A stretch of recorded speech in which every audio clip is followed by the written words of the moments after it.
Bachelor of Hotel Management lo University first rank, second rank, third rank. Sun International, Visakhapatnam, Hyderabad. Namaste, welcome to Telugu One News. ఆ అష్టదరిద్రుడు జగన్ రిషికొండని తొలిచి పెద్ద నిర్మాణాలు ఎందుకు చేశాడో ఇంతవరకు ఎవరికీ క్లియర్గా తెలియదు. అది ప్రజల కోసం నిర్మిస్తున్న కట్టడాలని వైసీపీ పిచాచాలు చెబుతూ వచ్చాయి. ఇంతవరకు ఆ కట్టడాలను చూసే అవకాశం ఎవరికీ రాలేదు. ఆదివారం నాడు ఎమ్మెల్యే గంట శ్రీనివాసరావుతో పాటు పలువురు ప్రజలు రిషికొండ కట్టడాలను చూసి ఆశ్చర్యపోయారు. అవి మామూలు కట్టడాలు కాదు, రాజమహళ్ళు. ఇక్కడ పెట్టిన ఖర్చుకు ఒకే ఒక శాంపిల్ అందరికీ కళ్ళు చెదిరేలా చేస్తోంది. ఆ రాజమహల్లో ఒక చోట ఒక బాత్టబ్ ఉంది. దాని ఖరీదు అక్షరాల 26 లక్షల రూపాయలు.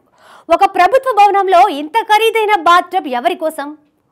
ఓర్ని వైసీపీ పిచాచాల మొహాలు మండ, 26 లక్షల ఖరీదైన బాత్టబ్ ఏంట్రా?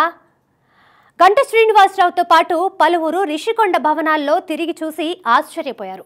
ఇవన్నీ ఏ మహారాజు మహారాణి నివాసం ఉండడానికి, అప్పుడప్పుడు బానిసలతో సమావేశాలు జరుపుకోవడానికి కట్టినట్టున్నాయి తప్ప ప్రభుత్వ కార్యాలయాలకు ఉపయోగపడేలా లేవు. మహారాజు జగన్ తన మహారాణి భారతితో కలిసి నివసించడానికే రిషికొండకి గుండు కొట్టి ఈ కట్టడాలు నిర్మించారనే విషయం అర్థమవుతోంది. ఆ బిల్డింగులేంటి, వాటిలో సదుపాయాలేంటి? అమ్మో, ఇది కలయా నిజమా?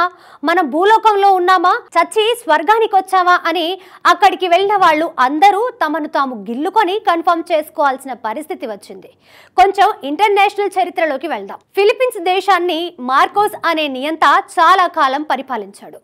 ఆయన గారి భార్య ఇమెల్డా మార్కోస్. మన రాష్ట్రంలో జగన్ దుర్మార్గపు పాలన ఎలా అంతమైందో ఫిలిప్పీన్స్లో కూడా ఓ ఫైన్ మార్నింగ్ మార్కోస్ పాలన అంతమైంది. అప్పటి వరకు మార్కోస్ ప్యాలెస్లో ఏముందో బయట వాళ్ళకి ఏమీ తెలియదు.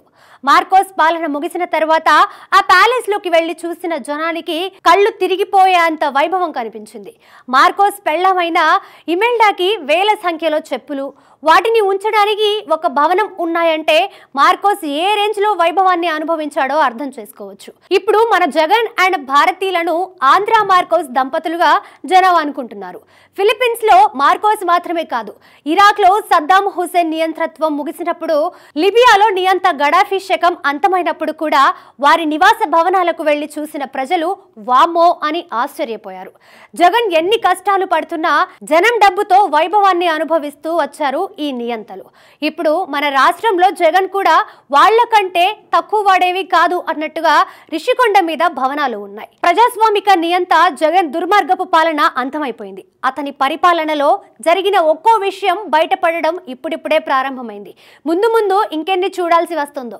ఆంధ్రుడా, ప్రిపేర్ అయ్యుండు.